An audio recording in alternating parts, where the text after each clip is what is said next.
How's it going, good people? I was doing some more work on the hair website and I was setting up the payment links.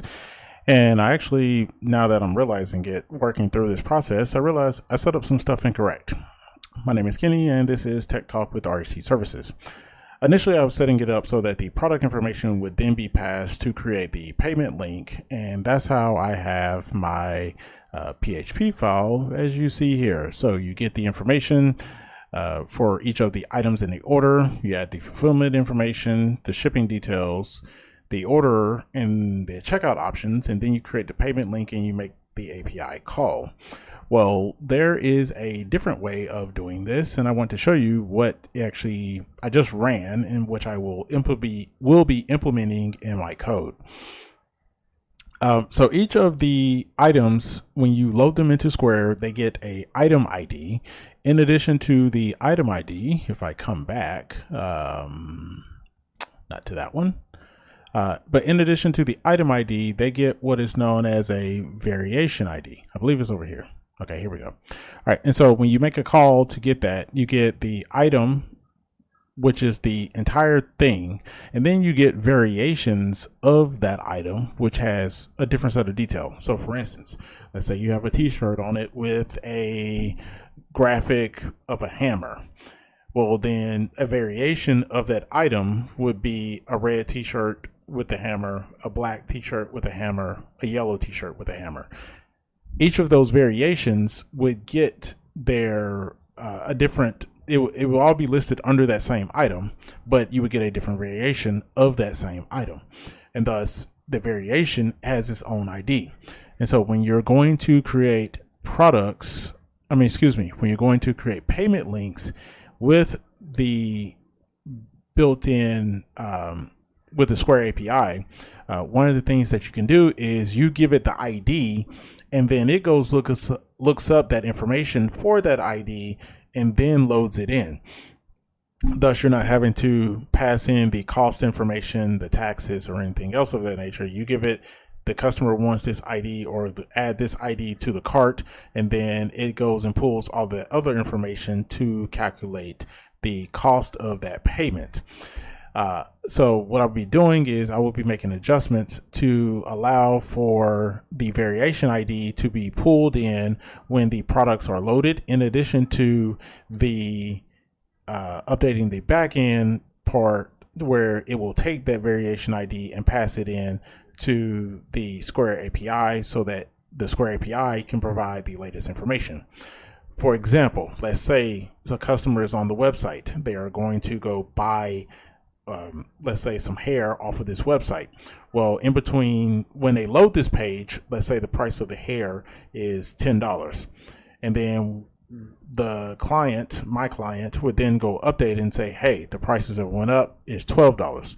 Well, if I still have it as 10 on my page and send that value back to the back end, it's going to process it for 10, even though the price had changed to 12. But if I'm only giving it the ID saying this customer has this ID, and the price changes, what it will do is it will go get that ID from Square, the latest version of it, and say, oh, the price is 12. So now the price has changed. Now the customer may complain that, hey, it was $10 when I went in there, and then when I went to go to check out, it was 12, or 15 or whatever the case may be. But then the client can tell that customer, hey, the prices went up. So because it went up, that's why it's that. Whereas if I pass it through as $10 and they complete that sale for $10, my client is going to come back and be like, hey, you let this go through for the wrong price. What's happening? And then I got to explain that. All right, so let's make those adjustments. We're going to start first in the TypeScript, and I kind of already started by removing the product ID. And so to get this information, what I'm going to have to do is I'm going to pull this back up. We'll close the sidebar for the moment, and we'll slide this untitled file over.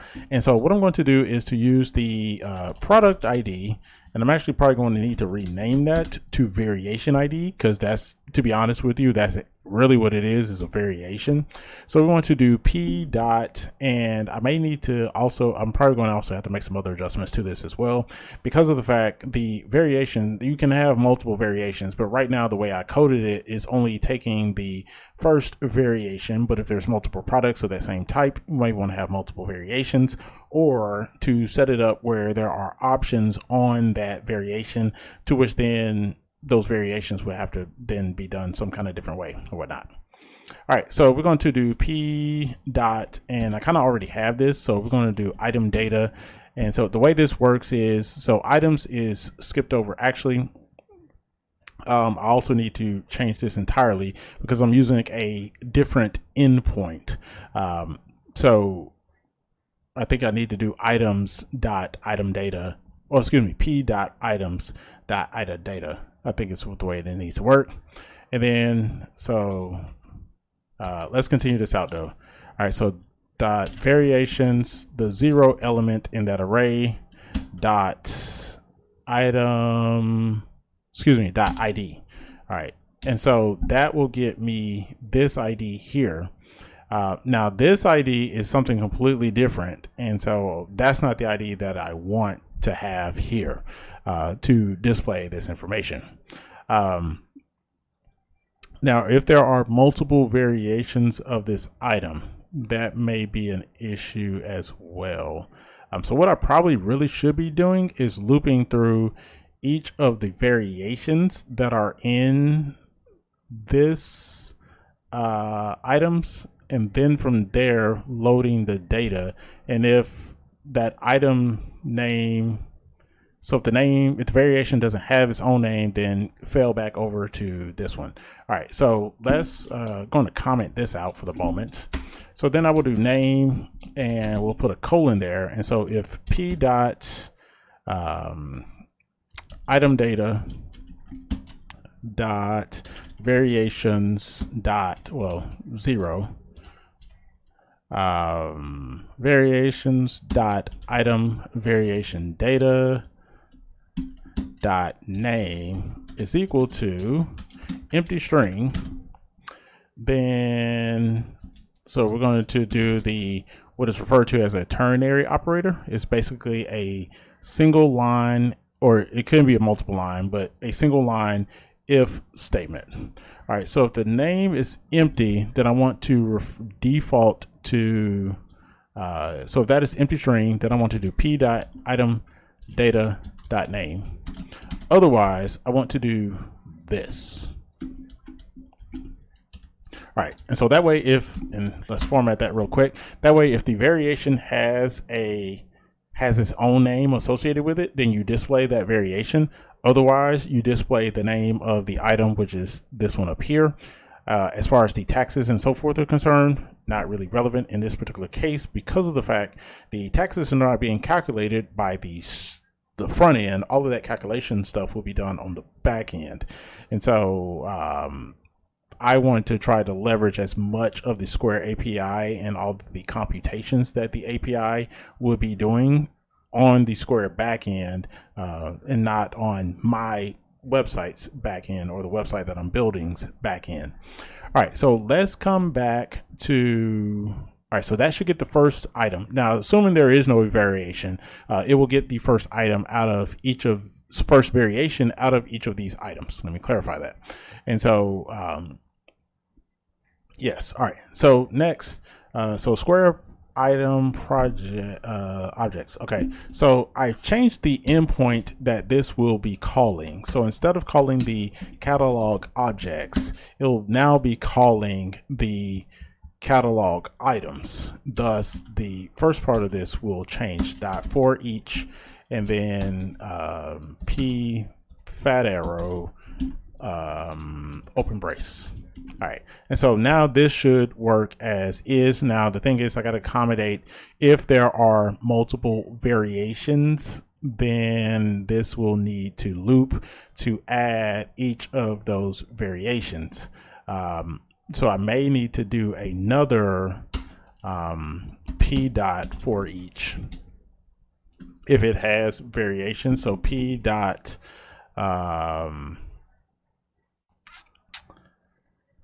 let's see.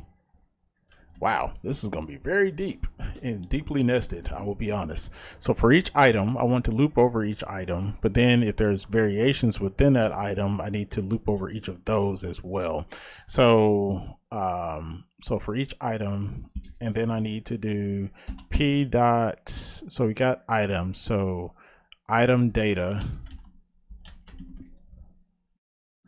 dot variations dot for each.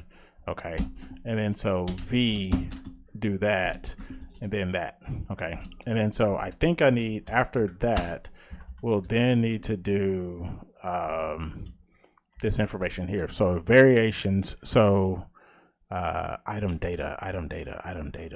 Ooh. All right, so we'll do a so do a const, or maybe let common name is equal to p dot item data dot name. All right, and so then if you get inside each of the variations will have its own thing. So I want to do, go ahead and comment this out too as well. So this dot products dot push, and then I want to push on to their product ID. Even though it's not a product ID, I'm going to call it product ID for now. And so this would be v dot ID. The name will be v dot item variation data dot name is equal to empty string. And so if it is equal to empty string, so basically going to do the same thing like we did above, down below, but we're going to actually correct it so that it pulls the correct thing here. So then we want to do common name in this particular case. Is it possible I can pull the p dot name from there? Maybe. Am I going to try it? Not right now. And so actually actually this should be item data. So because we're looping through each of the items and we're getting the item data out of that item. Okay, so item data dot name, which is that. Okay, so then the variation, if not common name, then we do v dot item. Basically do this. All right, and so that's the name, comma. All right, so then price is v dot item variation data dot price money dot amount. Okay, and then we have description, which will be the plain text down here. Because I don't believe any of the variations, and I could be wrong, that the variations have a separate description from the original. So what I'm going to do is, technically this should be p, so with a colon p dot, since we are in the item data, so p dot item data dot description plain text. All right, and so since that is there, I'm going to actually try this down here. So replace the common name, and we'll comment that out for the moment. All right, so that should have, it grayed out, but it greened out, but it didn't green out. That's weird. Okay. All right, so let's come back to the web page and see if it loaded the products, and it did not. Okay, so what issue do we have? We'll jump over to the console. Cannot read properties of undefined for each. So line 45, and let me actually zoom this back to the correct level. I believe it's the correct level. Could be wrong. Maybe a little bit bigger. All right, so line 45. So line 45, so items does not have each. And the reason being is because our back end is not updated to match what is currently on the front end. And the back end being the PHP file. So let's come over here and open the products PHP file. So this actually is what fetches that data from the back end. So I'm going to comment out everything inside of the try-catch block for the moment. And you're probably asking, hey, you're showing your API key. Yes, I know I am. And to be honest with you, if you try to copy it, I'm gonna go ahead and tell you now, it's not gonna work by the time you watch this video because it will be long removed or at least changed. All right, so let's format this really quickly. So we're gonna format the document and actually, wait, this should be the products, not the checkout. So I think I got the wrong thing. Okay, hold on. Checkout, no. I may have accidentally closed that tab. That is not great. All right, so let's come back over here. I'm going to duplicate this tab. And so the great thing about, at least in my opinion, about the checkout and not the create payment, catalog. One of the great things about this Square Developer API is that it will generate the information for you so that generate the code for you. So I actually need to change this to PHP because we have a PHP backend. And so you don't have to sit here and try to come up with what you need. Now, there are some limitations here with it that I see thus far, because ideally I want to be able to sort by sort them and filter out the unused items. And I think I may need to actually go back to catalog objects because ideally, I don't want to query the items that have been deleted. And so if I remove them out from the API call, then my JavaScript doesn't have to go through and filter those objects. So this value here, include deleted objects, is not available in the search catalog items as a set of criteria. So that said, I'm probably going to stick with catalog objects. I know I said I was going to switch, but that's one of the things that I honestly really want to be able to have, and I have to add additional functionality to be able to accommodate. So we have set object types, deleted, set query. And so the catalog query, I don't believe it's anything specific. Oh, I did say I wanted it to sort. We have a sort order. So we want to set the sorted attribute query on we'll do an ASC, and we want to do that based upon item. I don't know if it's I think it's the thing is name. I could be wrong. All right, so let's run this and see what we get. All right, so we get beauty scarf, which is the first item to make sure it's in order. Second item is edge control gel. Okay. And then our third item, hair bun. Yes, so that looks like that is correct. So not that thing. Didn't mean to click that. All right, so we're going to copy this over and we're going to go undo what I just did because, well, copy paste errors. All right, so we'll do that and correct our indentations, and it should object types. All right, so object types is passed in. We have the catalog sorted attribute by name, and that should get us everything that we need. In addition to, we need to copy this echo to return that response back to our front end code. Let's format this file really quickly to correct the indentations and make sure it's easy to diagnose in the future. I also want to drop that error log in there in case something happens, because in the production environment, sometimes it's not as easy to be able to find the issues, in particular when customers are reporting them and they're like, well, it just stopped working. And like, well, you can't go ask them specifics because they really weren't paying attention to how things were working. They just know it stopped working and I can't do what I want to do with this, or should be able to do with this. All right, so if I corrected that, I think I need to come back here. Yes, so I need to come back to my scripts because of the fact it is still missing that other thing. And so we'll comment that and uncomment this, and now it should work. And if I inspect, let's inspect one of these add to cart buttons that has an ID in it, and we have this ID here.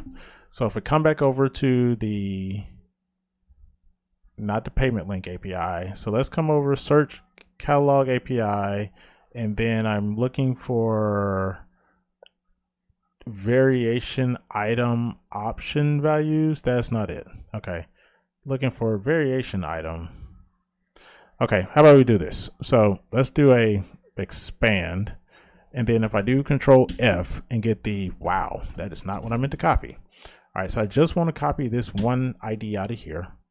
If I come back over here and then do Control F, paste, I get that variation ID, which is what I want to have. So then when I do my checkout when I do my cart setup, it will then pass in this ID over to the backend, to which then the backend can pass that over to Square, and Square can pull the taxes and anything else that it needs to that's already been defined in Square, instead of me passing the dollar amounts that I have through here. So that is working good. All right, so now we still have a error where it says undefined properties of name, line 216. All right, so we'll come back over and go down to line 216 in our script.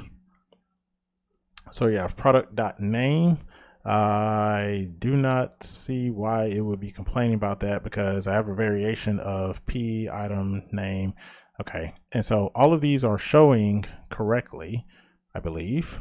Yeah, because the name of the product is defined there, so it has to be getting that correctly. I'm not sure why. Let's do a refresh on this page and see if that comes back.